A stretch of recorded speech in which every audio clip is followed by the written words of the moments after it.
Warning, this video will be about subjects including mass shootings and that sort of thing, but mostly it's about the laws that are inspired by these things, because that's actually where a lot of laws come from. We're a reactionary society in the United States as far as laws. And my problem with laws that are written by leaving ambiguity or literally on purpose lying. And I don't tolerate it. You shouldn't either. I'm going to be citing definitions primarily first, and then an example at the end. Hopefully I can cram this into 15 minutes, and I'll try to keep it short. And it'll be about the state of Oregon and other states' definitions for words, as well as Merriam-Webster, common social norms for it, the ATF, and various organizations. First of all, definition of firearms. Manual loading and manual firing firearms. Loading and firing a gun seems really obvious. And you can make a gun that automatically reloads, or auto-reloads, or auto-loads in the first place. And there's various methods you could come up with in your head. Having it automatically fire, which immediately implies a machine gun, is a very different thing, but it have to involve, if it's going to fire a bullet and then fire another one, some method that, in effect, reloads it.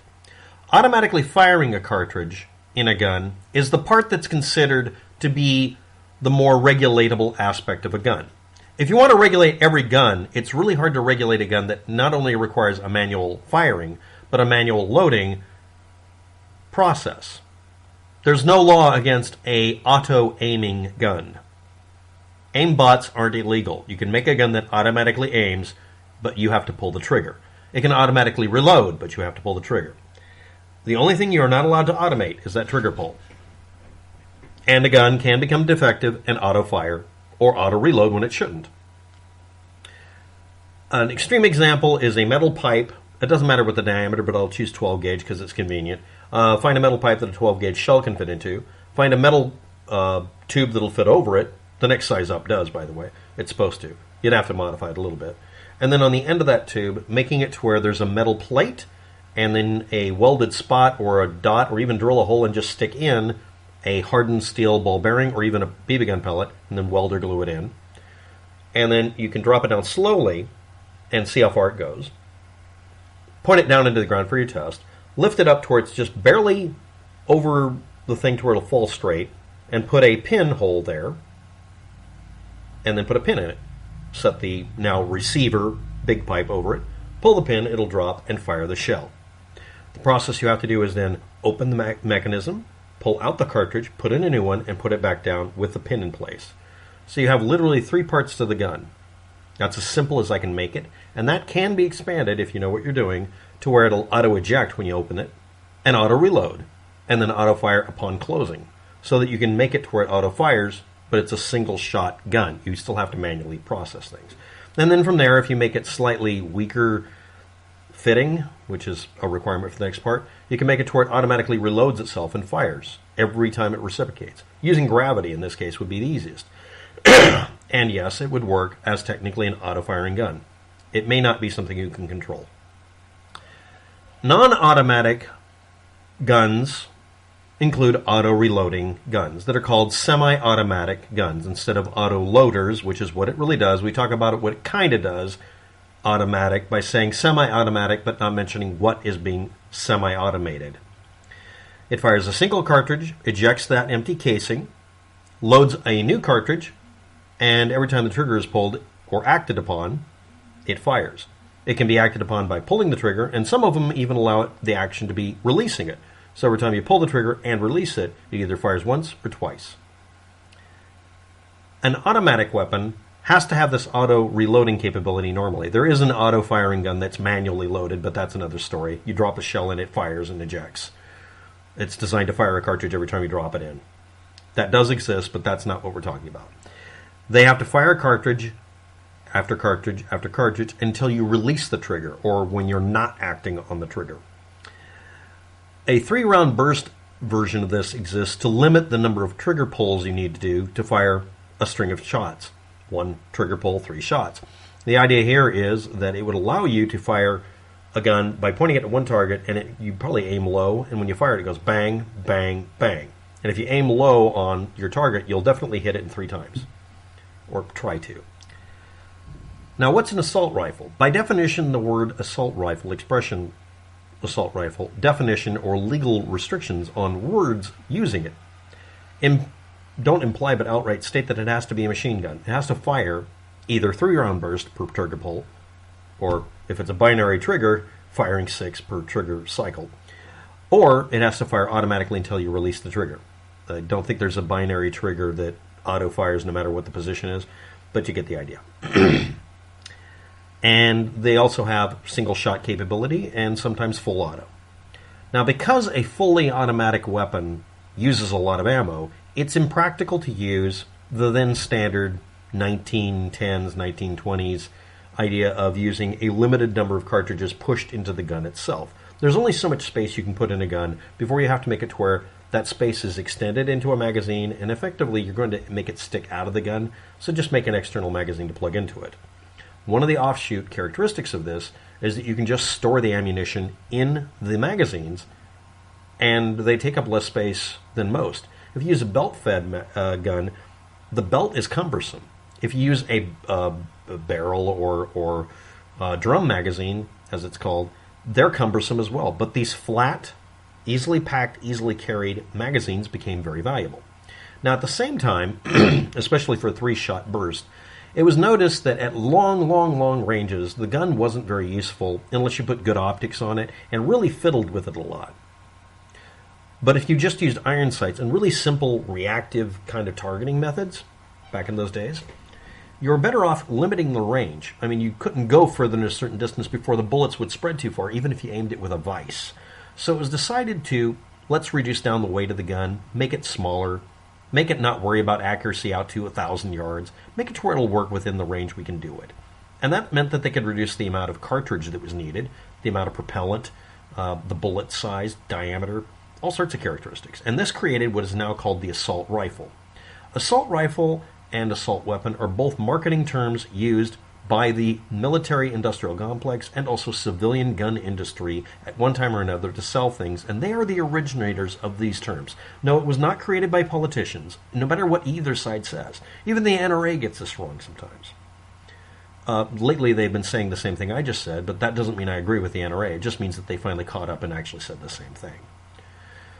But assault rifle is actually well-defined. Machine gun.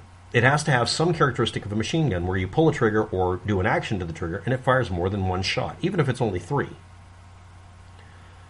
And these are usually called select fire. That means 3-round burst, full auto, or single shot, all 3, or just 2 of the 3, or just whatever. And they are intermediate powered cartridges because they can reduce them down. They are a military style weapon, military purpose weapon. They're stripped down. They're not made nice with pretty wood or whatever. They're meant to be a gun that's expedient for warfare. Almost based on guerrilla warfare, really shitty guns that were made by people who were desperate to defend themselves. But the main characteristic about them, besides them being short, compact, lighter weight, and having ridiculous capacity because you can just carry lots and lots of magazines, which is one of the main characteristics we're going to talk about. The other one was, and this is very important, they had to be full auto and they had to have a magazine you could remove. A permanently installed magazine is sometimes, in some states, the only restriction that you can put onto a gun that makes it to where it's never considered an assault weapon or assault rifle because you can't quickly change magazines. And a civilian usage of this, not for full auto, which requires a lot of bullets, but for civilian usage, storing the cartridges, being able to plug it in, fire without thinking about reloading, making sure if a jam happens it's not caused because you just put it in, but actually firing, ignoring the gun and everything else, and just aiming at the target and getting good at shooting. Or doing run and gun where you're doing a competition, shooting steel targets or paper ones. Or making it to where it has a higher capacity than you might think a hunter would need because you're not hunting for those purposes. As well as self-defense where you may need to not have to fuck with a gun except to fire it. And a lot of them have a feature where at the last cartridge, it holds open the charging handle. When you put in a new magazine, it detects the next cartridge and allows you to drop the bolt and get ready to fire again. Or it might drop it automatically, depending on how exotic the gun is. Being able to take the magazine out and put it away over here, and put the gun over here in a condition where it can't fire because there's no magazine in it, makes it much safer than the ambiguity of putting a short magazine in where it could or may not have a short mag you can't see stuck in the mag well. The mag well is where you put the magazine in. And yes, they make little shorty magazines for sport usage, for hunting, that have 3 to 5 shots or whatever the limit is in your area for using whatever rifle or whatever gun you have. And by not using one of those, it's obvious if it's able to fire or not, because there's no freaking bullets in it, because they're all in the magazine, or they're not fired, with very few exceptions. An assault weapon, again, it was a marketing term, are, again, not fully automatic weapons. They're semi-automatic only. Non-automatic, non-select fire, non-military, but like the AR-15 and the others, they have a magazine. And again, I've explained, for self-defense purposes and for target shooting purposes, having a magazine and not having to dick around with shoving bullets in the gun. You can look up jokes about how annoying it is. Some of you have operated a gun. Even watching John Wick character, quad loading, I can hex load. The cartridges into a shotgun is a pain in the ass compared to click, ready to go. I mean, really. How do you get a fully automatic weapon? You get the ATF to give you permission. You pay them $200 for it. They do a criminal background check and a whole bunch of stuff, and maybe even take a tissue sample. And then you're allowed to buy a gun that was registered as an automatic weapon legally from 1934 to 1986 only, and or you're allowed to, for special purposes, you have to make another request, to either make one or buy one for another purpose. Like a bench mount gun for testing ammunition, I would use a fully automatic one. It wouldn't fire quickly. It would fire once every 5 seconds. I just don't want to sit there for 6 hours emptying cartridges. But, again, they're automatic weapons. And they include assault rifles, which is, again, a marketing term that's become a legal term. Machine guns are not covered under assault weapon laws or definitions because they can't be, because an assault weapon is a bullshit term, but it just means magazine-fed version of an older style gun, mostly because it hangs prominently below the body of the gun. The ones that have a cartridge that fits in, like a ranch rifle might have, or definitively like the 10-22 22 caliber rimfire gun, have a cartridge collection put into a magazine, a weird one, that you put into the body of it, and you don't even notice it has a magazine. It doesn't look like a magazine-fed gun. But you might be wondering where the bullets come from in the other guns. Some of them are in a tube. Some of them are stuck literally in the buttstock. There's a bunch of ways to do it. But the most common form of magazine is actually a removable magazine well. And you can put in an extended version of them.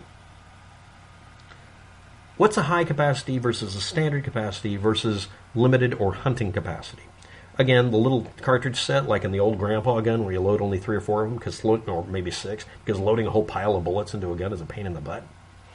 That would be referred to as our hunting or limited capacity magazine. Usually it's integral. If it's removable, it's when you can pop in that has a limit to it. Next is standard capacity. This is whatever the upper limit is, it seems, or in some cases it's whatever the most common one was, or the cheap commodity one you could buy to use as storage and also put it in. Finally, high capacity is 50% larger than whatever standard is, and they're very arbitrary numbers. Now we're going to get to what inspired this video. Now that we've gone through all the definitions at the 13-minute and 30-second mark. Oregon Senate Bill 554, May of 2021, doubles the cost of getting a concealed carry permit. Okay. And it also restricts where you can concealed carry even if you have the permit because they didn't feel there were enough restrictions. Okay. And also is ostensibly brought up because of a problem of people not securely storing guns. This is actually what was brought in as the angelic reason for it. And then at the beginning of it, they used the word assault rifle to describe a 2012 incident involving 5 loaded 30-round magazines, 4 of which were legally purchased by a person who had no legal restrictions and would not set off a red flag law, who also stole the 5th magazine along with an unsecured Stag Arms Stag 15 Model 2 semi-automatic rifle that's not a machine gun, and then in the law, they explicitly mention it being an assault rifle twice on purpose. If the devil has to tell you a lie, but will tell you a bunch of truths, I think it kind of invalidates the truths. Normies and criminals both carry concealed weapons because they don't want you to know they have them. They're not trying to scare anybody. Usually they want to hide they have the gun. Mass killers open carry a gun, and may even include the magazine with it, because they want you to know they have the gun, because seeing it is part of the terror that they're inflicting. They're terrorists. I still don't like this law because they misquoted something basic. Thank you for watching. Have a good day. Good luck.